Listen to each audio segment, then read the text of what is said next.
ಸಮಸ್ತ ನಾಡಿನ ಜನತೆಗೂ ಸಂಕ್ರಾಂತಿ ಹಬ್ಬದ ಶುಭಾಶಯಗಳು. ಎಳ್ಳು ಬೆಲ್ಲ ತಿಂದು ಒಳ್ಳೆ ಮಾತಾಡೋಣ. ಈ ಹಬ್ಬದಲ್ಲಾದರೂ ಎಲ್ಲರ ಕಷ್ಟಗಳು ದೂರ ಆಗಲಿ ಅಂತ ಹೇಳಿ ರಾಯರ ಹತ್ರ ಬೇಡ್ಕೊತಾ ಇವತ್ತಿನ ವಿಡಿಯೋನ ಶುರು ಮಾಡ್ತಾ ಇದ್ದೀನಿ. So let's start the video. ನಮಸ್ತೆ, ನಮ್ಮ ಕುಟುಂಬ ಕನ್ನಡ ಬ್ಲಾಗ್ಸ್ಗೆ ತಮ್ಮೆಲ್ಲರಿಗೂ ಸ್ವಾಗತ. ನಾನು ನಿಮ್ಮ ಪ್ರೀತಿಯ ಕನ್ನಡತಿ ಭಾಗ್ಯ. ಫ್ರೆಂಡ್ಸ್, ಇವತ್ತು ಸಂಕ್ರಾಂತಿ ಹಬ್ಬದ ವಿಡಿಯೋನ ಶುರು ಮಾಡ್ತಾ ಇದ್ದೀನಿ ಆ್ಯಂಡ್ ಶೇರ್ ಮಾಡ್ತಾ ಇದ್ದೀನಿ. ನಮ್ಮ ಮನೆಯ ಸಂಕ್ರಾಂತಿ ಹಬ್ಬ ನಾವು ಹೇಗೆಲ್ಲ ಮಾಡಿದ್ವಿ ಅಂತ ಹೇಳಿ ಸಂಭ್ರಮಾಚರಣೆಯನ್ನು ಶೇರ್ ಮಾಡ್ತಾ ಇದ್ದೀನಿ. ಸೊ ಮೊದಲೆಲ್ಲ ಹಾಗಿದ್ದರೆ ನಾವು ರಾಗಿ ಎಲ್ಲ ಬೆಳೆದಿದ್ವಿ, ಅದನ್ನೆಲ್ಲ ಇಟ್ಟು ಪೂಜೆ ಮಾಡ್ತಾ ಇದ್ವಿ. ಬಟ್ ಕಳೆದ ಒಂದು 3 ವರ್ಷದಿಂದ ನಾವು ರಾಗಿನೂ ಬೆಳೀತಾ ಇಲ್ಲ.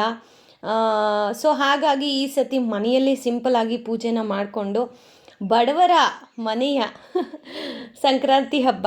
ಬಡವರು ಅಂತ ಯಾಕೆ ಹೇಳ್ತಾ ಇದ್ದೀನಿ ಅಂತಂದರೆ, ಈಗ ಎಲ್ಲರೂ ಬಡವರ ಮೇಲೇ ಮುಗಿಬಿದ್ದಿದ್ದಾರೆ.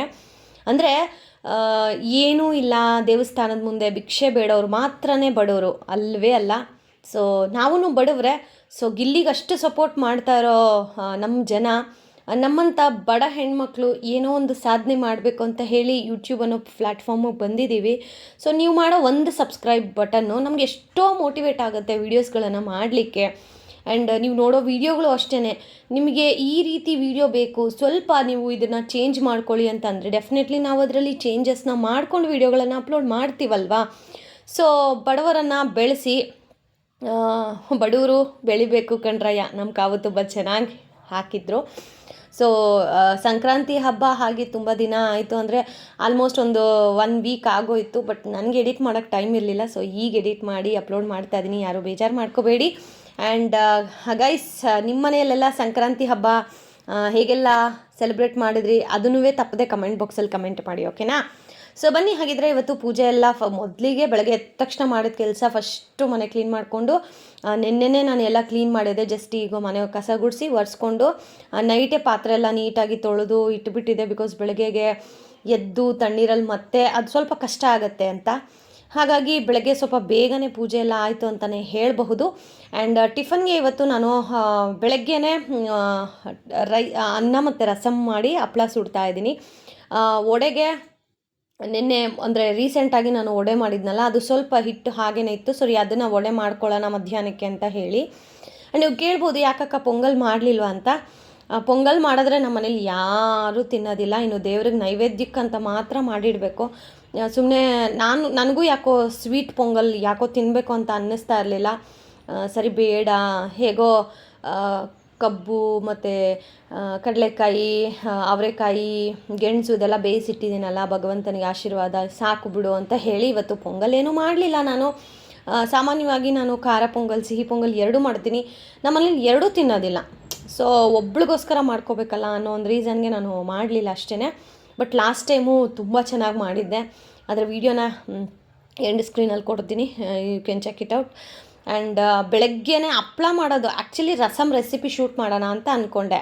ಬಟ್ ನಮ್ಮ ಮನೇಲಿ ಇದ್ದಾರಲ್ಲ ಗೈಸ್, ಎಷ್ಟು ಅರ್ಜೆಂಟ್ ಮಾಡ್ತಾರೆ ಅಂತಂದರೆ ಅಡುಗೆ ಆಗೋವರೆಗೂ ಅವ್ರಿಗೆ ಹಶ್ವೇ ಇರೋದಿಲ್ಲ. ಇನ್ನೇನು ಆ ರಸಮ್ ಸ್ಮೆಲ್ ಬರ್ತಾ ಇರುತ್ತೋ, ಆ ಮಮ್ಮಿ ನಂಗೆ ಹೊಟ್ಟೆ ಎಸಿತಾ ಇದೆ ಅಂತ ಒಂದು ಕಡೆ ನನ್ನ ಮಗ ಆದರೆ, ನಮ್ಮ ಯಜಮಾನ್ರು ಆಯ್ತಾ ಆಯ್ತಾ ಆಯ್ತಾ ಅಂತ ಹೇಳ್ತಾ ಇರ್ತಾರೆ. ಹಾಗೆ ಅಲ್ವಾ, ಏನಾದರೂ ನಮ್ಮ ಇಷ್ಟವಾದ ನಮ್ಮ ಮನೇಲಿ ಇಬ್ರಿಗೂ ಇಷ್ಟ ಅಂತಂದರೆ ಅನ್ನ ರಸಮ್ಮು, ಆಮೇಲೆ ಬೇಳೆ ಸಾಂಬಾರು ಇವೆಲ್ಲ ಮಾಡಿದ್ರೆ ಇಷ್ಟಪಟ್ಟು ತಿಂತಾರೆ. ಅವ್ರಿಷ್ಟನೇ ನನ್ನ ಇಷ್ಟ ಅಲ್ವಾ. ಹಾಗಾಗಿ ರಸಮ್ ರೆಸಿಪಿನೂ ಶೂಟ್ ಮಾಡೋಕ್ಕೆ ಬಿಡಲಿಲ್ಲ. ಇಲ್ಲ ನೀವು ಬೇಗ ಬೇಗ ಮಾಡಿಬಿಟ್ರೆ ನನಗೆ ಹೊಟ್ಟೆ ಹಸಿತಾ ಇದೆ ಅಂತ. ಸರಿ ಅಂತ ಹೇಳಿ ನಾನು ಹಪ್ಪಳ ಸುಡೋದು ಮಾತ್ರ ವಿಡಿಯೋ ಮಾಡಿಕೊಂಡೆ. ತುಂಬ ಜನ ಹಪ್ಪಳನ ಹೇಗೆ ಸುಡ್ತೀರಾ, ಈ ಬೋಂಡ ಎಲ್ಲ ಹೇಗೆ ನಾವು ಅಂದರೆ ಜಾಲರದಲ್ಲಿ ತೆಗಿತೀವಿ, ಹಂಗೆ ತೆಗಿಯೋಕ್ಕೆ ಹೋಗ್ಬೇಡಿ. ಅವಾಗ ತುಂಬ ಎಣ್ಣೆ ಇರುತ್ತೆ. ಈ ಥರ ನಮ್ಮ ಕಡೆ ಪಟ್ಕೋಲ್ ಅಂತ ಅಂತೀವಿ. ಸೊ ನಿಮ್ಮ ಕಡೆ ಏನಂತೀವೋ ಗೊತ್ತಿಲ್ಲ, ಅದನ್ನು ಕಮೆಂಟ್ ಮಾಡಿ. ನಮ್ಮ ಕಡೆ ಪಟ್ಕೋಲ್ ಅಂತೀವಿ. ಸೊ ನಾನು ಅದರಲ್ಲೇ ನೋಡಿ ನೀಟಾಗಿ ಆಯಿಲೆಲ್ಲ ಸ್ಟ್ರೈನ್ ಆಗಿಬಿಡುತ್ತೆ. ತೀರಾ ಜಾಸ್ತಿ ಕಡಿಮೆ ಆಯಿಲು ನನಗೆ ಬುಟ್ಟಿಗೆ ಬರುತ್ತೆ. ಸೊ ಹಾಗಾಗಿ ನಾನು ಪ್ರತಿ ಸತಿ ಹಪ್ಪಳ ಮಾಡಬೇಕಾದ್ರೆ ಇದೇ ಥರನೇ ಮಾಡ್ತೀನಿ. ಸೊ ನಿಮಗೂ ಇದೊಂದು ಟಿಪ್ಪು, ಯಾಕಂದ್ರೆ ತುಂಬ ಜನ ನಾನು ನೋಡಿದ್ದೀನಿ ಫಿಲ್ಟ್ರಲ್ಲಿ ತೆಗಿತಾ ಇರ್ತಾರೆ. ಸೊ ಆ ಥರ ಮಾಡೋಕ್ಕೆ ಹೋಗಬೇಡಿ. ಒಂದು ಸತಿ ಈ ಥರ ಟ್ರೈ ಮಾಡಿ, ಪಟ್ಕಾರಿಲಿ ಎಣ್ಣೆ ತೀರ ಕಡಿಮೆನೇ ಇರ್ಕೊಳ್ಳುತ್ತೆ. ಆ್ಯಂಡ್ ಇನ್ನು ಬೆಳಗ್ಗೆ ಅನ್ನ ರಸಮ್ ಮಾಡಿದ್ನ, ನಾನೇನು ಪ್ಲ್ಯಾನ್ ಮಾಡಿಕೊಂಡೆ, ಮಧ್ಯಾಹ್ನ ಯಾವುದಾದ್ರೂ ದೇವಸ್ಥಾನಕ್ಕೆ ಹೋಗೋಣ, ರಸಮ್ ಇರುತ್ತಲ್ಲ ಅಲ್ಲಿಂದ ಬಂದಮೇಲೆ ಇನ್ನೊಂದು ಸತಿ ಬಿಸಿ ಅನ್ನ ಇಟ್ಕೊಳ್ಳೋಣ ಅಂತ. ಬಟ್ ನಮ್ಮ ಮನೇಲಿ ಇದ್ದಾರಲ್ಲ ಇವರು, ದೇವಸ್ಥಾನಕ್ಕೆ ಬೇಡ ಮಮ್ಮಿ, ಇವತ್ತು ಸಿಕ್ಕಿರೋದು ಒಂದು ರಜಾ ಅಲ್ವಾ ಮಮ್ಮಿ, ಮನೇಲೇ ಇರೋಣ ಮಮ್ಮಿ, ನಾನು ಡ್ಯಾಡಿ ಫುಟ್ಬಾಲ್ ಆಡ್ಬೇಕು ಮಮ್ಮಿ ಅಂತ. ಅಯ್ಯೋ, ಹಬ್ಬದ ದಿನ ದೇವಸ್ಥಾನಕ್ಕೆ ಹೋಗೋದು ಬೇಡವಾ ಅಂತ ನಾನು. ಸರಿ, ಇನ್ನೇನು ಮಾಡೋದು, ಆಯ್ತಪ್ಪ ನೀವು ಫುಟ್ಬಾಲ್ ಆಡ್ಕೊಳ್ಳಿ ಅಂತ. ಈ ನಡುವೆ ನನ್ನ ಮಗ ಯಾಕೋ ತುಂಬ ಸ್ಪೋರ್ಟ್ಸ್ ಕಡೆ ಇಂಟ್ರೆಸ್ಟ್ ಬೆಳೀತಾ ಇದೆ ಅವನಿಗೆ. ಅಂದರೆ ಫುಟ್ಬಾಲು, ಮೆಸ್ಸಿ ಇರ್ಬೋದು, ಆಮೇಲೆ ಇನ್ನೂ ಯಾರ್ಯಾರೋ ಹೆಸರೆಲ್ಲ ಹೇಳ್ತಾ ಇರ್ತಾನೆ. ಮತ್ತು ಅವ್ನು ಹೆಂಗೆ ಮೆಸ್ಸಿ ಕೆಲವೊಬ್ಬರದು ಒಂದು ಸಿಗ್ನೇಚರ್ ಅಂತ ಇರುತ್ತೆ, ಅಂದರೆ ಬಾಲ್ ಹೊಡೆಯೋದಾಗಿರಬಹುದು. ಸೊ ಸಿಗ್ನೇಚರ್ ಸ್ಟೆಪ್ಗಳನ್ನು ನನ್ನ ಮಗ ಅದೆಷ್ಟು ಅಟ್ರ್ಯಾಕ್ಟ್ ಮಾಡಿಕೊಂಡು ಸೇಮ್ ಮೆಸ್ಸಿ ಥರ ಮಾಡೋದಾಗಿರಲಿ, ಸೊ ಇವೆಲ್ಲನೂ ಮಾಡ್ತಾ ಇದ್ದಾನೆ. ಸೊ ಅದಕ್ಕೆ ಸರಿ ಪ್ರಾಕ್ಟೀಸ್ ಮಾಡ್ತೀನಿಮ್ಮ ಅಂತ ಅಂದ. ಸರಿ ಆಯ್ತಪ್ಪ ಮಾಡ್ಕೊ ಅಂತ ಸರಿ ಅಂತ ಹೇಳಿ ನಾನು ಹಪ್ಳ ಸುಡ್ತಾ ಇದ್ದರೆ ಅನ್ನ ರಸಮ್ ಆಲ್ರೆಡಿ ಅವ್ರಿಗೆ ಹಾಕ್ಕೊಟ್ಟಿದ್ದೆ. ಆಮೇಲೆ ನೈವೇದ್ಯಕ್ಕೆ ಇಟ್ಟಿದ್ನಲ್ವ ಪ್ರಸಾದ, ಸೊ ಅದನ್ನು ಸ್ವಲ್ಪ ಕೊಟ್ಟೆ ಅವ್ರಿಗೂ, ಗೆಣಸು ಅವರೆಕಾಯಿ ಅದೆಲ್ಲ. ಆಮೇಲೆ ನಾನು ಈಗ ಊಟ ಮಾಡಬೇಕು. ಸೊ ನಾನು ಬರೋವರೆಗೂ ಅವ್ರು ವೆಯ್ಟ್ ಮಾಡೋಷ್ಟು ಇರಲಿಲ್ಲ, ಬಿಕಾಸ್ ಬೇಗ ತಿನ್ನಬೇಕು, ಅವ್ರು ಆಡೋಕ್ಕೆ ಹೋಗ್ಬೇಕಲ್ಲ, ಹಾಗಾಗಿ. ಆಮೇಲೆ ಕಬ್ಬು, ಆ್ಯಕ್ಚುಲಿ ನಂಗೆ ಕಬ್ಬನ್ನ ಹಾಗೆ ಹಿಡ್ಕೊಂಡು ತಿಂತಾರಲ್ಲ, ಹಂಗೆ ತಿನ್ನೋಕ್ಕಾಗಲ್ಲ ಗೈಸ್. ಅಲ್ಲೆಲ್ಲ ನಾನು ರೂಟ್ ಕೆನಲ್ ಮಾಡಿಸಿ ಅಲ್ಲನ್ನು ರೀಪ್ಲೇಸ್ ಮಾಡಿಸಿದ್ದೀನಲ್ವ, ಸೊ ಹಾಗಾಗಿ ನನಗೆ ಅಲ್ಲಲ್ಲಿ ಕಚ್ಚಿ ತಿನ್ನೋಕ್ಕಾಗಲ್ಲ. ಸೊ ಹಾಗಾಗಿ ನಮ್ಮ ಯಜಮಾನ್ರು ನೀಟಾಗಿ ಅದನ್ನು ಸಣ್ಣ ಸಣ್ಣ ಪೀಸಸ್ಗಳಾಗಿ ಕಟ್ ಮಾಡಿ ಕೊಟ್ಟರು. ಸೊ ಅದನ್ನು ತಿಂದು ಈಗ ಟಿಫನ್ ಮಾಡ್ತಾಯಿದ್ದೀನಿ. ಟಿಫನೆಲ್ಲ ಆದಮೇಲೆ ಆ್ಯಸ್ ಯೂಶ್ವಲ್ ನಾವು ಗೆಣಸು ಕಡಲೆಕಾಯಿ ಎಲ್ಲ ಬೇಯಿಸಿರ್ತೀವಲ್ಲ, ಸೊ ಅದನ್ನು ತಿಂದು ಅವರೆಲ್ಲನೂ ಆಟಾಡೋಕ್ಕೆ ಹೋದರು. ಸರಿ, ನಾನು ಇನ್ನೇನು ಕೆಲಸ ಇದೆ, ಸಣ್ಣ ಪುಟ್ಟ ಏನಾದರೂ ಇದ್ದರೆ ಮಾಡ್ಕೊಳ್ಳೋಣ ಅಂತ ಹೇಳಿ ಇರೋ ಬರೋ ಕೆಲಸ ಮಾಡಿ, ಇನ್ನು ಹಂಗಂದು ಹಿಂಗೆ ಅನ್ನೋಷ್ಟೊತ್ತಿಗೆ ಮಧ್ಯಾಹ್ನ. ರಸಮ್ಮು ಅನ್ನ ತಿಂದರು ಅಂದರೆ ನನಗೆ ಬೇಡ ಅಂತ ಒಬ್ಬರು, ನನಗೆ ಬೇಡ ಅಂತ ಒಬ್ಬರು. ಸರಿ ಆಯ್ತಪ್ಪ ಅಂತ ಹೇಳಿ ಅಂದರೆ ರಾತ್ರಿಗೆ ಮುದ್ದೆ ಮಾಡ್ಕೊಳ್ಳೋಣ, ರೈಸ್, ವೈಟ್ ರೈಸ್ ಇದೆಯಲ್ಲ ಅದನ್ನು ಹಾಕಿ ಅಂತ ಹೇಳಿ ಮಧ್ಯಾಹ್ನ ಈಗ ನಾನು ಪಲಾವ್ ಮಾಡಿ ವಡೆ ಮಾಡ್ತಾಯಿದ್ದೀನಿ. ಆ್ಯಕ್ಚುಲಿ ಪಲಾವ್ ಮಾಡೋಣ, ನಾನು ಬೆಳಗ್ಗೆ ಪಲಾವ್ ಮಾಡೋಣ ಅಂತ ಹೇಳಿದೆ. ಇವರು ಬೆಳಗ್ಗೆ ಪಲಾವ ಬೇಡ ಮಮ್ಮಿ, ಯಾವಾಗಲೂ ಪಲಾವು ಬೇಡ ಬೇಡ ಬೇಡ, ನಂಗೆ ಮಧ್ಯಾಹ್ನಕ್ಕೆ ಮಾಡು, ಬೆಳಗ್ಗೆ ಅನ್ನ ರಸ ಮಾಡು ಅಂತ. ಇದು ಯಾವುದು ಗುರು? ಸರಿ ಆಯಿತು, ನನಗೂ ಸ್ವಲ್ಪ ಟೈಮ್ ಸೇವ್ ಆಗುತ್ತಲ್ವಾ, ಸೊ ದಟ್ ಮಧ್ಯಾಹ್ನಕ್ಕಾದರೆ ತರಕಾರಿ ಎಲ್ಲ ನೀಟಾಗಿ ಬಿಡಿಸ್ಕೊಂಡು ಪಲಾವ್ ಮಾಡ್ಬೋದು. ಬೆಳಗ್ಗೆನೇ ಅಂತಂದರೆ ಅದೆಲ್ಲ ಬಿಡಿಸ್ಕೊಳ್ಳೋಕ್ಕೆ ಒಂದಷ್ಟು ಟೈಮ್ ಆಗುತ್ತೆ. ಹಂಗಾಗಿ ಸರಿ ಆಯಿತು, ಮಧ್ಯಾಹ್ನಕ್ಕೆ ಪಲಾವ್ ಮಾಡ್ತೀನಿ ಅಂತ ಹೇಳಿ ಮಧ್ಯಾಹ್ನ ಕಂಪ್ಲೀಟ್ ಫ್ಯಾಮಿಲಿ ಎಲ್ಲ ಕೂತ್ಕೊಂಡು ವಡೆ ಮತ್ತು ಪಲಾವ್ ಮಾಡಿದ್ದೆ. ಸೊ 1 more ಬ್ಯಾಚನ್ನು ಸಹ ಬಿಡ್ತಾ ಇದ್ದೀನಿ. ಅದಾದಮೇಲೆ ಈವ್ನಿಂಗ್ ಸ್ನ್ಯಾಕ್ಸ್ಗೂ ವಡೆ ಚೆನ್ನಾಗಿರುತ್ತೆ ಅಂತ ಹೇಳಿ, ಸೊ ಈ ಪ್ಲ್ಯಾನಲ್ಲಿ ನಾನು ಸ್ವಲ್ಪ ಹಿಟ್ಟನ್ನು ಜಾಸ್ತಿ ರುಬ್ಬಿ ಇಟ್ಟಿದ್ದೆ. ಹಬ್ಬಗಳಲ್ಲಿ ಎಲ್ಲ ಮಾಡ್ಕೋಬೇಕು ಒಬ್ಬರೇ ಅಂದರೆ ಸ್ವಲ್ಪ ಕಷ್ಟ ಆಗುತ್ತಲ್ವ. ಹಿಂದಿನ ದಿನ ಅಥವಾ 2 days ಬ್ಯಾಕು ಇದೆಲ್ಲ ಮಿಕ್ಸಿಗೆ ಹಾಕಿ ಇಟ್ಬಿಟ್ರೆ ಸೊ ದಟ್ ಈಸಿ ಆಗುತ್ತೆ ಮಾಡ್ಕೊಳ್ಳೋಕ್ಕೆ ಅಂತ ಹೇಳಿ. ಆ್ಯಂಡ್ ಮಧ್ಯಾಹ್ನ 1 ಟ್ರಿಪ್ಪು ಮಾಡಿದೆ ವಡೆನ. ಅದಾದಮೇಲೆ ಸಾಯಂಕಾಲ ಇನ್ನೂ 1-2 ಟ್ರಿಪ್ಪು ಮಾಡಿದೆ. ಇನ್ನೊಂದು ಸ್ವಲ್ಪ ಏನೋ ಹಸಿಟ್ಟಿದೆ ಅಷ್ಟೇನೆ. ಇವತ್ತಿಗಿದು ಖಾಲಿ ಮಾಡಿಬಿಡ್ಬೇಕು ಅಂತ ಹೇಳಿ ನಮ್ಮ ಯಜಮಾನ್ರು, ಇನ್ನು ಇದನ್ನು ಫ್ರಿಜ್ಜಲ್ಲಿ ಇಡಬೇಡಮ್ಮ, ನೀನು ಖಾಲಿ ಮಾಡಿಬಿಡು, ಇಲ್ಲ ಯಾರಿಗಾನ ಮಾಡಿಕೊಟ್ಬಿಡು ಅಂತ. ಯಾರಿಗೂ ಬೇಡ, ಆಯಿತು ನೀವು ಮಾಡ್ತಾಯಿದ್ರೆ ನೀವು ಹಂಗಂಗೆ ಖಾಲಿ ಮಾಡಲ್ವೇನೋ ನೋಡ್ತೀನಿ ಇರಿ ಅಂತ. ಅದಾದಮೇಲೆ ನಮಗೇನೆ ಸರಿಯಾಗಿ ಖಾಲಿ ಆಯಿತು. ಆಮೇಲೆ ಸ್ವಲ್ಪ ನಮ್ಮ ಅಕ್ಕವ್ರಿಗೂ ಸ್ವಲ್ಪ ಕೊಟ್ಟು ಕಳಿಸ್ದೆ. ಆ್ಯಂಡ್ ಅವರೂ ಅಷ್ಟೇ, ಅಕ್ಕನೂ ಪೊಂಗಲ್ ಮಾಡಿದ್ರು, ಸಿಹಿ ಪೊಂಗಲ್ಲು ತೊಗೊಂಬಂದಿದ್ರು, ಎಳ್ಳು ಬೆಲ್ಲ ಬೀರಕ್ಕೆ ಬಂದಿದ್ದರು. ಬಟ್ ಅದು ಯಾವುದು ವೀಡಿಯೋ ಮಾಡ್ಕೊಳ್ಳಿಲ್ಲ ನಾನು, ಬಿಕಾಸ್ ನಾವು ನಾರ್ಮಲಾಗಿ ಹೆಂಗಿರ್ತೀವೋ ಹಾಗೆ ವೀಡಿಯೋ ಮಾಡಿದ್ರೆ ಮೇ ಬಿ ನಿಮಗೂ ಅದು ಇಷ್ಟ ಆಗದೇ ಇರಬಹುದು. ಹಾಗಾಗಿ ಆ್ಯಂಡ್ ಇನ್ನು ನೆಕ್ಸ್ಟ್ ಅಪ್ಕಮಿಂಗ್ ವೀಡಿಯೋಸಲ್ಲಿ ಒಂದು ಸರ್ಪ್ರೈಸ್ ಇದೆ. ಡೆಫಿನೆಟ್ಲಿ ನಿಮಗೆ ಆ ವಿಡಿಯೋಗಳು ಇಷ್ಟ ಆಗುತ್ತೆ. ಏನಿರಬಹುದು ಸರ್ಪ್ರೈಸ್ ಅನ್ನೋದನ್ನು ಆದಷ್ಟು ಬೇಗ ನಾನು ರಿವೀಲ್ ಮಾಡ್ತೀನಿ. ಆ್ಯಂಡ್ ತುಂಬ ಎಂಟರ್ಟೈನ್ಮೆಂಟ್ ಆಗಿರುತ್ತೆ ವಿಡಿಯೋಗಳು. ಅಪ್ಕಮಿಂಗ್ ವೀಡಿಯೋಸು ಒಂದು ಸ್ಪೆಷಲ್ ರಿವ್ಯೂ ಮಾಡ್ತೀನಿ, ಏನಿರಬಹುದು ಅಂತ ಹೇಳಿ. ಆದಷ್ಟು ಬೇಗ ರಿವೀಲ್ ಮುಂದೆ ನಿಮ್ಮ ಜೊತೆ ಬರ್ತೀನಿ ನಾನು. ಬಟ್ ನನ್ನ ಆ ಪ್ರಯತ್ನಕ್ಕೆ ನಿಮ್ಮೆಲ್ಲರ ಒಂದು ಆಶೀರ್ವಾದ ಇರಬೇಕು. ಯಾಕಂದರೆ ಪ್ರತಿದಿನ ಈ ಡೈಲಿ ವ್ಲಾಗ್ಗಳನ್ನು ನೋಡಿ ನೋಡಿ ನಿಮಗೂ ಬೋರ್ ಆಗಿರುತ್ತೆ. ಸೊ ಹಾಗಾಗಿ ವೀಕ್ಲಿ ಒನ್ಸ್ ಒಂದು ಡೈಲಿ ವ್ಲಾಗನ್ನು ಅಪ್ಲೋಡ್ ಮಾಡೋಣ. ಇನ್ನು ಮಿಕ್ಕಿದ್ದನ್ನು ಸಮಥಿಂಗ್ ಡಿಫ್ರೆಂಟಾಗಿ ವೀಡಿಯೋಸನ್ನು ಮಾಡೋಣ ಅಂತ ಹೇಳಿ ಅಂದ್ಕೊಂಡಿದ್ದೀನಿ. ಸೊ ಆದಷ್ಟು ಬೇಗ ವೀಡಿಯೋ ಜೊತೆಗೇ ಡೈರೆಕ್ಟ್ ಬರ್ತೀನಿ ಅಂತ ಹೇಳೋಕ್ಕೆ ಇಷ್ಟಪಡ್ತೀನಿ. ಸೊ ಅದಾದಮೇಲೆ ಮಧ್ಯಾಹ್ನ ಊಟನೂ ಆಯಿತಾ, ಮಲ್ಕೊಳ್ಳೋಣ ಅಂತ ಹೋದರೆ ಇವರಿಬ್ಬರು ಮಲ್ಗಕ್ಕೆ ರೆಡಿ ಇಲ್ಲ. ಸರಿ ಅಂತ ಹೇಳಿ ಅವರು ಆಟ ಆಡ್ತಾಯಿದ್ರು ಅವ್ರ ಅಪ್ಪನ ಜೊತೆ. ಪರ್ಯಂತಿಗೆ ಏನು ಗೊತ್ತಾ, ಸೋಮವಾರದಿಂದ ಶನಿವಾರದವರೆಗೂ ಪಾಪ ಸ್ಕೂಲಿಗೆ ಹೋಗ್ತಾನಲ್ವ. ಸಿಗೋದೊಂದು ಸಂಡೇ, ಈ ಥರ ಹಾಲಿಡೇಸ್. ಅವ್ರ ಡ್ಯಾಡಿಗಂತೂ ರಜಾ ಕೊಡೋದೇ ಅಪರೂಪ ಅವ್ರ ಆಫೀಸಲ್ಲಿ. ಈ ಥರ ರಜಾ ಕೊಟ್ಟಾಗ ನನ್ನ ಮಗನಿಗೆ ಒಂಥರ ಸ್ವರ್ಗನೇ ಕೈಗೆ ಸಿಕ್ಕಾಗೆ. ಅವ್ರ ನನ್ನನ್ನಂತೂ ಸೈಡಿಗೆ ಬಿಡ್ತಾನೆ, ಬಟ್ ಅವ್ರ ಡ್ಯಾಡಿ ಅಂತೂ ಒಂದು ಸ್ವಲ್ಪ ಹೊತ್ತು ಅವ್ನು ಬಿಟ್ಟಿರೋದಿಲ್ಲ. ಸೊ ಆಟ ಆಡ್ತಾಯಿದ್ರು. ಸರಿ ನೀವು ಆಟ ಆಡ್ಕೊಳ್ಳಿ, ನಾನು ಇದಕ್ಕಿದ್ದ ಬೇಳೆ ಸಾಂಬಾರ್ಗಾದರೂ ಇದಕ್ಕೋತೀನಿ ಅಂತ. ಅದಾದಮೇಲೆ ವಿಡಿಯೋ ರೆಕಾರ್ಡ್ ಮಾಡೋಣ ಬಂದರು ಅಂತ ಕರೆದ್ರೆ ನಾನು ಬರಲ್ಲ ಅಂತ ಒಬ್ಬರು ಸರಿ ಅಂತ ಹೇಳಿ ಜಸ್ಟ್ ಫೋಟೋ ಕ್ಲಿಕ್ ಮಾಡಿದೆ. ಸೊ ಇದು ಹೊಸ ನೈಟಿ, ನನ್ನ ಮಗನಿಗೆ ಹೊಸ ಬಟ್ಟೆ. ನಾವಿಬ್ಬರೂ ಹೊಸ ಬಟ್ಟೆ ಹಾಕ್ಕೋತೀವಿ, ಬಟ್ ನಮ್ಮ ಯಜಮಾನ್ರು ಅವ್ರಿಗೆ ನಾನು ಎಷ್ಟು ಸತಿ ಹೇಳ್ತೀನಿ ಗೊತ್ತಾ, ರೀ ಹೊಸ ತಗೋರಿ ಬಟ್ಟೆ ಹಬ್ಬಕ್ಕೆ ಅಂತ. ಅವರು ಇಲ್ಲ ನೀವಿಬ್ಬರು ಚೆನ್ನಾಗಿದ್ರೆ ಸಾಕು ಅಂತ. ಆ ಥರ ಎಲ್ಲ ಕೇಳಿದಾಗ ಅದು ಆವಾಗ ಅನಿಸುತ್ತೆ, ನಾನು ಒಂದು ಗಿಫ್ಟ್ ಕೊಡೋ ಥರ ಇದ್ದಿದ್ರೆ ನಮ್ಮ ಯಜಮಾನ್ರಿಗೆ ನಾನೇ ಕೊಡಿಸ್ಬೋದಿತ್ತಲ್ವಾ ಅಂತ. ಬಟ್ ಅವ್ರಿಗೇನಂತಂದರೆ ನನ್ನ ಮಗ ನನ್ನ ಹೆಂಡ್ತಿ ಚೆನ್ನಾಗಿರ್ಬೇಕಪ್ಪ ಅಂತ. ಬಟ್ ನಮಗೂ ಅದಿರುತ್ತೆ. ಬಟ್ ಅವ್ರಿಗೆ ಎಷ್ಟು ಹೇಳಿದ್ರು ಹಬ್ಬಗಳಿಗೆ ಹೊಸ ಬಟ್ಟೆ ತೊಗೊಳ್ರಿ ಅಂದರೆ ತೀರಾ ಕಡಿಮೆ ಅವರು ಶಾಪಿಂಗ್ ಮಾಡೋದು, ದುಡ್ಡನ್ನ ಬಟ್ಟೆಗೋಸ್ಕರ ಖರ್ಚು ಮಾಡೋದು ತೀರಾ ಅಪರೂಪ. ಸೊ ಆ ಥರ. ಬಟ್ ನಮಗೆ ಹಬ್ಬ ಅಂದರೆ ಹೊಸ ಬಟ್ಟೆ ಅದು ಮೊದಲಿಂದನೂ ರೂಢಿ ಆಗಿಬಿಟ್ಟಿದೆ. ಸೊ ನಮ್ಮ ಯಜಮಾನ್ರಿಗೆ ನನ್ನ ಹೆಂಡ್ತಿಗೆ ಹಾಗೆ ಅನ್ನಿಸ್ಬಾರ್ದು, ಎಲ್ಲೋ ನನಗೆ ಹೊಸ ಬಟ್ಟೆ ಕೊಡಿಸಿಲ್ಲ, ಅವ್ರ ತವ್ರ ಮನೆ ನೆನಪಾಗ್ಬಿಡತ್ತಾ. ಸೊ ಅನ್ನೋ ಕಾರಣಕ್ಕೆ ಪ್ರತಿಯೊಂದು ಹಬ್ಬಕ್ಕೂ ಅವರು ಹೊಸ ಬಟ್ಟೆ ನಾನು ಕೇಳೋಕ್ಕೆ ಮುಂಚೆನೇ ತಂದುಕೊಟ್ಟಿರ್ತಾರೆ. ಸೊ ಇಷ್ಟೇ ಅಲ್ವಾ ಹೆಣ್ಮಕ್ಳು ಕೇಳ್ಕೊಳ್ಳೋದು, ಖುಷಿಯಿಂದ ಇಷ್ಟು ಪ್ರೀತಿಯಿಂದ ನೋಡ್ಕೊಳ್ಳೋ ಗಂಡ ಸಿಗಬೇಕು, ತಂದೆ ತಾಯಿನ ಮರೆಸೋವಂತಹ ಗಂಡ ಸಿಗಬೇಕು ಅಂತ. ಸೊ ಆ ವಿಚಾರದಲ್ಲಿ ಐ ಆಮ್ ವೆರಿ ಲಕ್ಕಿ. ಗೊತ್ತು ಅವರಿಗೆ ನನ್ನ ತಾಯಿ ಮನೇಲಿ ಹೇಗೆಲ್ಲ ಸುಖವಾಗಿ ಬೆಳೆದು ಬಂದಂತಹ ಹೆಣ್ಮಗಳು ಅಂತ. ಬಡವರೇ ಆಗಿರಬಹುದು, ಬಟ್ ಪ್ರೀತಿಲಿ ಯಾವುದೇ ಕೊರತೆ ಇರಲಿಲ್ಲ. ಸೊ ಹಾಗಾಗಿನೇ ಅವರೀಗ ಮನೆ ಕೆಲಸದವ್ರನ್ನ ಇಟ್ಟು ನನಗೆ ಇಷ್ಟೆಲ್ಲ ಸಪೋರ್ಟ್ ಮಾಡ್ತಾ ಇರಬೇಕಾದ್ರೆ ಅವ್ರ ಕಡೆಯಿಂದ ನಾನು ಇನ್ನೇನು ಎಕ್ಸ್ಪೆಕ್ಟ್ ಮಾಡೋಕ್ಕಾಗತ್ತೆ. ಸೊ ವಿ ಆರ್ ಥ್ಯಾಂಕ್ಸ್ ಹೇಳಬೇಕು ದೇವರಿಗೆ. ಯಾವ ಜನ್ಮದಲ್ಲಿ ಏನು ಪುಣ್ಯ ಮಾಡಿದ್ವೋ ಈ ಒಂದು ಜನ್ಮದಲ್ಲಿ ಗಂಡ ಹೆಂಡತಿ ಅನ್ನೋ ಒಂದು ವಿಶೇಷ ಬಾಂಧವ್ಯದಲ್ಲಿ ಗಂಟು ಹಾಕ್ಕೊಂಡಿದ್ದೀವಿ. ಬಟ್ ತುಂಬ ಖುಷಿಯಾಗತ್ತೆ. ಬಟ್ ಅವರು ಹೊಸ ಬಟ್ಟೆ ತೊಗೊಂಡಿಲ್ಲ ಅನ್ನೋದು ನನಗೆ ಎಷ್ಟು ಬೇಜಾರಾಗಿದೆಯೋ ನನ್ನ ಮಗನಿಗೆ ಅದರಷ್ಟು ಡಬ್ಬಲಷ್ಟಾಗಿದೆ. ಯಾಕೆ ಅಂತ ಹೇಳ್ತೀನಿ. ಈ ಒಂದು ಘಟನೆ ನಡೆದಾಗ ಲಿಟ್ರಲಿ ಅವ್ರ ಡ್ಯಾಡಿಗೆ ಒಂಥರ ಅನಿಸ್ಬಿಡ್ತು. ಹೊಸ ಬಟ್ಟೆ ಎಲ್ಲ ತೊಗೊಂಡು ನಾನು ಹೊಸ ನೈಟಿ ತೊಗೊಂಡಿದ್ನಲ್ಲ, ಸೊ ನೈಟ್ ಈ ಟೈಮಲ್ಲಿ ಅಡುಗೆ ಮಾಡೋ ಟೈಮಲ್ಲಿ, ಯಾಕೆ ಡ್ಯಾಡಿ ನೀನು ಹೊಸ ಬಟ್ಟೆನೇ ತೊಗೊಳ್ಳೋದಿಲ್ಲ, ಕಾಸಿಲ್ವಾ ನಿನ್ನ ಹತ್ರ, ನನ್ನ ಉಂಡಿಲಿದೆ ತಕ್ಕೊಡ್ಲಾ ಅಂತ. ನಮ್ಮ ಯಜಮಾನ್ರಿಗೆ ಹೆಂಗೆ ಅನ್ನಿಸ್ತು ಅಂತಂದರೆ ನನ್ನ ಮಗ ನಾನು ಇಷ್ಟೊಂದು ಕೇರ್ ಮಾಡ್ತಾನ ಅಂದರೆ ಮಕ್ಕಳಿಗೆ ನಾವು ಏನೂ ಹೇಳೋ ಅವಶ್ಯಕತೆ ಇಲ್ಲ. ಬಟ್ ಅವನಿಗೂ ಅದು ಅರ್ಥ ಆಯ್ತಲ್ಲ, ಯಾಕೆ ನಮ್ಮ ಡ್ಯಾಡಿ ಹೊಸ ಬಟ್ಟೆ ತೊಗೋತಾ ಇಲ್ಲ.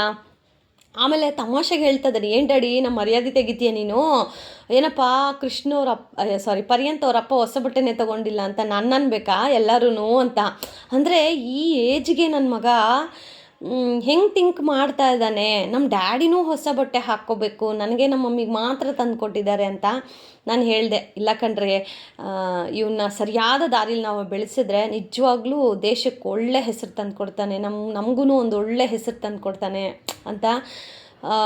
ಆ ಕ್ಷಣದಲ್ಲಿ ಅವ್ರ ಅಪ್ಪಂಗೆ ನಿಜವಾಗ್ಲೂ ಒಂಥರ ಖುಷಿಯಿಂದ ಕಣ್ಣೀರು ಬಂತ, ಬೇಜಾರಲ್ಲಿ ಕಣ್ಣೀರು ಬಂತ, ನನ್ನ ಮಗ ಹಿಂಗೆ ಅಂದ್ಬಿಟ್ನಲ್ಲ ಅಂತ. ಬಟ್ ಮಿಕ್ಸ್ಡ್ ಫೀಲಿಂಗ್ ಥರ. ಬಟ್ ಫೈನಲಿ ಒಂದು ರೀತಿ ಒಂಥರ ಸ್ಯಾಡು ಅಲ್ಲ, ಒಂಥರ ಖುಷಿನೂ ಅಲ್ಲ, ಹಾಗೇನೆ. ಬಿಕಾಸ್ ದುಡ್ಡಿಲ್ವ ಡ್ಯಾಡಿ ನಿನ್ನ ಹತ್ರ, ಹೇಳು ನಾನು ನನ್ನ ಉಂಡಿಲಿ ಎತ್ಕೊಡ್ತೀನಿ ಅಂತ ಮಕ್ಕಳಿಗೆ ಆ ಒಂದು. ಯಾಕಂದರೆ ಮಕ್ಕಳು ಹೇಗಿರ್ತಾರೆ, ನಾವೇನಾದರೂ ಒಂದು ಕೇಳಬೇಕಂತಂದರೆ ಅವ್ರು ಕೊಡೋಷ್ಟು ಇರೋದಿಲ್ಲ. ಅಯ್ಯೋ ನಾನು ಯಾಕೆ ಕೊಡಲಿ, ಇದು ನಂದಪ್ಪ ಅನ್ನೋ ಮಕ್ಕಳು ಅಂದರೆ ಸಾಮಾನ್ಯವಾಗಿ. ಬಟ್ ನನ್ನ ಮಗ ಉಂಡಿಲಿರೋ ದುಡ್ಡೇ ಕೊಡ್ತೀನಿ ಡ್ಯಾಡಿ, ನೀನು ಹೋಗಿ ತೊಗೊಂಡು ಬಾ ಅನ್ನೋದಿದೆಯಲ್ಲ, ಅದು ಗೊತ್ತಾಗುತ್ತೆ. ಸೊ ಎಷ್ಟು ಕೇರ್ ಮಾಡ್ತಾನೆ, ಅವನಿಗೂ ನಮ್ಮ ಮೇಲೆ ಅಷ್ಟೇ ಪ್ರೀತಿ ಇದೆ ಅಂತ. ಸೊ ಮಕ್ಕಳಿಗೆ ನಾವು ಹೇಳ್ಕೊಡ್ಬೇಕಾಗಿರೋದು ಮೇನಾಗಿ ಬಾಂಧವ್ಯಗಳ ಬೆಲೆ ತಿಳಿಸ್ಬೇಕು, ಸಂಬಂಧಗಳ ಬೆಲೆ ಗೊತ್ತಾಗಬೇಕು ಅಂತ. ಹಬ್ಬದ ದಿನ ಒಂಥರ ಖುಷಿನೇ ಆಯಿತು, ಒಂಥರ ಸ್ಯಾಡೂ ಆಯಿತು. ಆ್ಯಂಡ್ ಅವರು ಮಾತಾಡ್ತಾ ಇರಬೇಕಾದ್ರೆ ನಾನು ಕಿಚನಲ್ಲಿ ಕೇಳಿಸ್ಕೊಂಡು ನಗ್ತಾ ಇದ್ದೀನಿ, ನನಗೆ ನಗು ಬರ್ತಾ ಇದೆ, ಇವರಿಬ್ರು ಏನು ಹಿಂಗೆ ಮಾತಾಡ್ತಾ ಇದ್ದಾರೆ ಅಂತ. ಇಲ್ಲ ಅಂದಿದ್ರೆ ನಾನು ಹಾಗೇ ವಾಯ್ಸ್ ಕೊಡ್ತಾ ಇದ್ದೆ. ಈ ರೀತಿ ನಡೀತಾ ಇದೆ. ಆ್ಯಂಡ್ ನೈಟ್ ಸಾಂಬಾರಿಗೆ ಅಂತ ಹೇಳಿ ಇದ್ಕಿದ ಬೇಳೆ ಸಾಂಬಾರು ಮಾಡ್ತಾಯಿದ್ದೀನಿ, ಬಿಕಾಸ್ ಹಬ್ಬ ಅಲ್ವಾ. ಇದ್ಕಿದ ಬೇಳೆ ಸಾಂಬಾರು ಒಂದು ಎಮೋಷನ್ ಕನೆಕ್ಷನ್. ಸಂಕ್ರಾಂತಿ ಹಬ್ಬ ಅಂದರೆ ಇದ್ಕಿದ ಬೇಳೆ ಸಾಂಬಾರು, ಅದು ಬೆಳಗ್ಗೆ ಆದರೂ ಸರಿ, ಮಧ್ಯಾಹ್ನ ಆದರೂ ಸರಿ, ರಾತ್ರಿ ಆದರೂ ಸರಿ ಇರಬೇಕು ಅಂತ. ಆ್ಯಂಡ್ ಇನ್ನೊಂದು ವಿಚಾರ ಏನಪ್ಪ ಅಂತಂದರೆ, ಈ ಇದಕ್ಕಿದ ಅವರೇ ಕಾಳು ಏನಿದೆಯಲ್ಲ, ಅಂದರೆ ಇದಕ್ಕಿದ ಅವರೇ ಬೇಳೆಕಾಳು ಏನಿದೆಯಲ್ಲ ಅದು ತುಂಬ ಗ್ಯಾಸ್ಟಿಕ್ಕು. ಲಾಸ್ಟ್ ಟೈಮು ಇದಕ್ಕಿದ ಅವರೇ ಬೇಳೆ ಸಾಂಬಾರು ಮಾಡಿದ್ನಲ್ಲ, 3 ಜನನೂ ತಿಂದ್ವಿ. ಏನು ಮನೆಯೆಲ್ಲ ಗ್ಯಾಸು, ಏನು ನಿಂತರೂ ಗ್ಯಾಸು, ಕೂತ್ರೂ ಗ್ಯಾಸು. ಅದು ಏನು ಸೈಲೆಂಟ್ ಗ್ಯಾಸ್ ಅಲ್ಲ, ಡಾಮ್ ಡೂಮ್ ಡಸ್ ಪುಸ್ ಹಿಂಗೆ ಫ್ರೆಂಡ್ಸ್. ನನ್ನ ಮಗ ಆದರೆ ಬಿದ್ದು ನಗ್ತಾ ಇದ್ದಾನೆ. ಒಂದು ಸತಿ ನಾನಾದರೂ, ಒಂದು ಸತಿ ಅವ್ರ ಅಪ್ಪ, ಅವರಿಬ್ಬರು ಆದಮೇಲೆ ನನ್ನ ಮಗ ಒಂದು ಸತಿ ಏನು ಮಮ್ಮಿ ಅಂತ ಅವನು. ಅದಕ್ಕೆ ಇಲ್ಲ ಕಂದ, ನಾವು ಇದಕ್ಕಿದ ಬೇಳೆ ಸಾಂಬಾರು ತಿಂದ್ವಲ್ಲ ಅದಕ್ಕೆ ಅಂತ. ಡೆಫಿನೆಟ್ಲಿ ಇದು ನಿಮ್ಮ ಒಂದು ಫ್ಯಾಮಿಲಿಲೂ ನಡೆದಿದೆಯಾ ಕಮೆಂಟ್ ಮಾಡಿ. ಆ್ಯಂಡ್ ಕಂಪ್ಲೀಟ್ಲಿ ಇನ್ನು ಸಂಕ್ರಾಂತಿ ಹಬ್ಬ ಮುಗಿದ್ಮೇಲಂತೂ ನಾನು ಇದಕ್ಕಿದ ಬೇಳೆ ಸಾಂಬಾರು ಮಾಡೋದೇ ಬೇಡಪ್ಪ ಅಂತ ಅನ್ನಿಸ್ಬಿಟ್ಟಿದೆ. ಬಿಕಾಸ್ ನನಗೂ ಗ್ಯಾಸ್ಟ್ರಿಕ್ ಇದೆ. ಸೊ ಗ್ಯಾಸ್ಟ್ರಿಕ್ ಇರೋರು ಆದಷ್ಟು ಈ ಸಾಂಬಾರನ್ನ ತಿನ್ನಬಾರ್ದು. ಆಮೇಲೆ ನನಗೆ ಸಮ್ ಪರ್ಸ್ನಲ್ ಹೆಲ್ತ್ ಇಶ್ಯೂಸ್ ಇದ್ದಿದ್ದರಿಂದ ಆವಾಗಲೂ ಹೇಳಿದರು ಡಾಕ್ಟ್ರ್, ನನಗೆ ಆಯುರ್ವೇದಿಕ್ ಡಾಕ್ಟ್ರು, ಈ ಸೊಗಡು ಕಾಯಿ ಅದೆಲ್ಲ ತಿನ್ನಬಾರ್ದು, ತೊಗರಿಕಾಯಿ ಅವರೆಕಾಯಿ ಅದೆಲ್ಲ. ಬಟ್ ನನಗೆ ಅಂದರೆ ಈ ಒಂದು ಸೀಸನ್ ಅಲ್ವಾ, ಅದಾದಮೇಲೆ ಏನು ಸಿಗೋದಿಲ್ಲ. ಸೊ ಸಿಕ್ಕಾಗ ಸೀಸನಲ್ಲಿ ನಾವು ತಿನ್ಬಿಡಬೇಕು ಅನ್ನೋ ಥರ ನನಗೂ. ಅದಕ್ಕೇ ಇನ್ನೂ ಸಂಕ್ರಾಂತಿ ಹಬ್ಬ ಮುಗೀತು, ಇನ್ನು ಇದಕ್ಕೂ ಬಾಯ್ ಹೇಳೋ ಟೈಮು. ಆ್ಯಂಡ್ ಇವತ್ತು ಬದನೆಕಾಯಿ, ಆಲೂಗಡ್ಡೆ ಎಲ್ಲವನ್ನ ಹಾಕಿ ಮಾಡ್ತಾಯಿದ್ದೀನಿ. ಅಂದರೆ ಇದಕ್ಕಿದ ಬೇಳೆ ಸಾಂಬಾರಿಗೆ ಇವೆಲ್ಲ ಇದ್ರೇ ಚೆಂದ. ಬಟ್ ನಮ್ಮ ಮನೇಲಿ ಇದು ಯಾವುದೂ ತಿನ್ನಲ್ಲ. ಅಂದರೆ ಬದನೆಕಾಯಿನೂ ತಿನ್ನೋದು, ಬದನೆಕಾಯಿ ಪಲ್ಯ ಮಾಡಿ ಸಪ್ರೇಟ್ ತಿಂತಾರೆ. ಬಟ್ ಸಾಂಬಾರಲ್ಲಿ ಬದನೆಕಾಯಿ, ಆಲೂಗಡ್ಡೆ ಸಾಂಬಾರಿಗೆ ಮೇನಾಗಿ ನೀವು ಅಬ್ಸರ್ವ್ ಮಾಡಿದರೆ, ನಾನು ಬೇಳೆ ಸಾಂಬಾರಲ್ಲಿ ಎಲ್ಲೂ ಆಲೂಗಡ್ಡೆ ಹಾಕೋದಿಲ್ಲ. ಯಾಕೆ ಅಂತಂದರೆ ನನ್ನ ಮಕ್ಳು, ಅಂದರೆ ಇವರಿಬ್ರಿಗೂ, ನನ್ನ ಮಗನಿಗಾಗಲಿ ನಮ್ಮ ಯಜಮಾನ್ರಿಗಾಗಲಿ ಅದು ತಿನ್ನೋದು ಇಲ್ಲ, ಅದು ಇಷ್ಟವೂ ಇಲ್ಲ. ಸಪ್ರೇಟ್ ಆಲೂಗಡ್ಡೆ ಪಲ್ಯ ಮಾಡಿದ್ರೆ ತಿಂತಾರೆ. ಬಟ್ ಸಾಂಬಾರಲ್ಲಿ ಕ್ಯಾರೆಟ್, ಆಲೂಗಡ್ಡೆ, ಬದನೆಕಾಯಿ ಹಾಕಿದ್ರೆ ಇಷ್ಟ ಆಗೋದಿಲ್ಲ. ಸೊ ಏನು ಮಾಡೋಕ್ಕಾಗೋದಿಲ್ಲ, ಕೆಲವೊಂದು ಇರುತ್ತಲ್ವ, ನಂಗೆ ಈ ಥರ ಇಷ್ಟ ಆಗಲ್ಲ. ಸೊ ನಾವು ರೆಸ್ಪೆಕ್ಟ್ ಮಾಡಬೇಕು ಅಷ್ಟೇನೆ. ಆ್ಯಂಡ್ ಇಲ್ಲಿ ಆ್ಯಕ್ಚುಲಿ ಆಲೂಗಡ್ಡೆ ಹಾಕಿಲ್ಲ ನಾನು, ಸಾರಿ. ಯಾಕೆ ಅಂತಂದರೆ ಇದು ನಮ್ಮ ಮಗ ಹೇಳ್ದ, ಮಮ್ಮಿ ನೀನು ಅದೇನೇನೋ ಹಾಕ್ತೀಯಲ್ಲ, ಏನೂ ಹಾಕ್ಬೇಡ ಮಮ್ಮಿ, ಸಾಂಬಾರಂಗೆ ಮಾಡು ಅಂತ. ಸರಿ, ಬದನೆಕಾಯಿ ಹಾಕಲಿಲ್ಲ ಅಂದರೂ ಚೆನ್ನಾಗಿರಲ್ಲ ಅಂತ ಹೇಳಿ ಬದನೆಕಾಯಿ ಮಾತ್ರ ಹಾಕಿದೆ. ಸಾರಿ, ಅದನ್ನು ಮರ್ತೋದೆ ನಾನು. ಬಿಕಾಸ್ 1 ವಾರ ಆಯ್ತಲ್ಲ ವಾಯ್ಸ್ ಓವರ್ ಕೊಡ್ತಾ ಇರೋದು, ಸೊ ಮರ್ತೋಗಿದ್ದೀನಿ ಅಷ್ಟೇ. ಆ್ಯಂಡ್ ಇದಕ್ಕಿದ ಬೇಳೆ ಸಾಂಬಾರು ಈ ರೀತಿಯೂ ಮಾಡಬಹುದು. ನಾನು ಆಲ್ಮೋಸ್ಟ್ ಶೇರ್ ಮಾಡುವಂತಹ ಪ್ರತಿಯೊಂದು ರೆಸಿಪಿನೂ ಈಸಿ ಆ್ಯಂಡ್ ಕ್ವಿಕ್ಕಾಗಿ ಮಾಡ್ಕೊಳ್ಳೋಂಥ ರೆಸಿಪಿಗಳೇ ಇರುತ್ತೆ. ಸೊ ತುಂಬ ಜನ ಟ್ರೈ ಮಾಡಿ ನನಗೆ ಕಮೆಂಟ್ಸು ಸಹ ಮಾಡ್ತಾ ಇರ್ತೀರ, ತುಂಬ ಈಸಿ ಇದೆ, ಚೆನ್ನಾಗಿ ಬಂತು, ರೆಸಿಪಿ ಸಕ್ಸಸ್ ಆಯಿತು ಅಂತ ಎಲ್ಲ ಹೇಳಿ. ಖುಷಿಯಾಗತ್ತೆ ಕೇಳೋಕ್ಕೆ. ಬಟ್ ಟ್ರೈ ಮಾಡಿ ಮತ್ತಷ್ಟು. ಆಮೇಲೆ ಗೊತ್ತಿಲ್ಲದೆ ಇರೋರಿಗೆ ಈ ವಿಡಿಯೋನ ಶೇರ್ ಮಾಡಿ, ಈ ವಿಡಿಯೋನ ನೋಡ್ಕೊಂಡು ನೀನು ಮಾಡು, ಚೆನ್ನಾಗಾಗತ್ತೆ, ಈಸಿ ಆಗುತ್ತೆ ಅಂತ ನಿಮ್ಮ ಫ್ರೆಂಡ್ಸ್, ಫ್ಯಾಮಿಲಿ ಗ್ರೂಪಲ್ಲೆಲ್ಲ ಶೇರ್ ಮಾಡಿ. ಸೊ ದಟ್ ಅವರೂ ನೋಡಿ ಕಲ್ತ್ಕೋತಾರೆ. ಆ್ಯಂಡ್ ನ್ಯೂಲಿ ಮ್ಯಾರಿಡ್ ಕಪಲ್ಸು, ಅದರಲ್ಲೂ ನ್ಯೂಲಿ ಮ್ಯಾರಿಡ್ ವುಮೆನ್ ಯಾರು ಇರ್ತಾರಲ್ಲ, ಗರ್ಲು, ಸೊ ಅವ್ರಿಗೆ ತುಂಬ ಹೆಲ್ಪ್ಫುಲ್ ಆಗುತ್ತೆ ನನ್ನ ವೀಡಿಯೋಸು. ಬಿಕಾಸ್ ನಾನು ಎಲ್ಲ ಶೇರ್ ಮಾಡೋದೇ ಕ್ವಿಕ್ ಆ್ಯಂಡ್ ಈಸಿ ರೆಸಿಪಿಗಳು. ಸೊ ಡೆಫಿನೆಟ್ಲಿ ಅಂಥವ್ರಿಗೆ ಸ್ವಲ್ಪ, ಅಂದರೆ ಕಲಿಯೋ ಒಂದು ಬೇಸಿಕ್ ಕಲಿತಾರಲ್ಲ, ಅಂಥವ್ರಿಗೆಲ್ಲ ತುಂಬ ಹೆಲ್ಪ್ಫುಲ್ ಆಗುತ್ತೆ ಅಂತ ಹೇಳೋಕ್ಕೆ ಇಷ್ಟಪಡ್ತೀನಿ. ಆ್ಯಂಡ್ ಇನ್ನು ಸಾಂಬಾರ್ಗಿಲಿ ವಿಜಿಲ್ ಇಟ್ಬಿಟ್ಟು ಹೋಗಿ ಇನ್ನೂ ಬಿಗ್ ಬಾಸ್ ನೋಡೋದು. ಆ್ಯಕ್ಚುಲಿ ಬಿಗ್ ಬಾಸ್ ಬಂದ ಮೇಲೆ ನಾವು ಊಟ ಮಾಡಿದ್ವಿ ಹಬ್ಬದ ದಿನ. ಯಾಕೆಂದರೆ ಮಧ್ಯಾಹ್ನ ಪಲಾವ್ ತಿಂದಿದ್ವಿ, ಬೆಳಗ್ಗೆ ಅನ್ನ, ರಸಮ್, ಹಪ್ಪಳ. ಸೊ ಇದೆಲ್ಲ ಹೆವಿ ಆಗಿತ್ತು. ಹಾಗಾಗಿ ಸ್ವಲ್ಪ ಲೈಟಾಗಿ ಏನಾದರೂ ನಿಧಾನಕ್ಕೆ ಊಟ ಮಾಡೋಣ ಅಂತ ಹೇಳಿ ಇವತ್ತು ಬಿಗ್ ಬಾಸ್ ನೋಡ್ಕೊಂಡು ಊಟ ಮಾಡ್ತಾಯಿದ್ದೀವಿ. ಸೊ ಮಲಗಿದ್ದು ಲೇಟು. ಆ್ಯಂಡ್ ನೆಕ್ಸ್ಟ್ ಡೇ ಪರ್ಯಂತ ಸ್ಕೂಲ್ ಇದೆ. ಸೊ ಇನ್ನು ಬೆಳಗ್ಗೆನೂ ಎದ್ದು ಅವನ್ನ ರೆಡಿ ಮಾಡಿ ಕಳಿಸ್ಬೇಕು. ಸೊ ಅದಕ್ಕೇ ಬಿಗ್ ಬಾಸ್ ನೋಡಿಕೊಂಡು ಆರಾಮ್ಸೆ ಮಲ್ಕೊಂಡ್ವಿ. ಸೊ ಈ ರೀತಿ ಬಡವರ ಮನೆಯ ಸಂಕ್ರಾಂತಿ ಹಬ್ಬ ಹೀಗಿತ್ತು. ಸೊ ನಿಮ್ಮೆಲ್ಲರ ಸಂಕ್ರಾಂತಿ ಹಬ್ಬ ತುಂಬ ಚೆನ್ನಾಗಿ ಸೆಲೆಬ್ರೇಟ್ ಮಾಡಿದ್ದೀರಾ ಅಂತ ಹೇಳಿ ಭಾವಿಸ್ತಾ ಈ ವಿಡಿಯೋನ ಇಲ್ಲಿಗೆ ಎಂಡ್ ಮಾಡ್ತೀನಿ. ದಯವಿಟ್ಟು ಬಡವ್ರ ಮನೆ ಹೆಣ್ಮಕ್ಳಿಗೆ ಸಪೋರ್ಟ್ ಮಾಡಿ, ಬಡವರನ್ನು ಬೆಳೆಸಿ. Thank you so much for watching friends. Lots of love. Bye bye.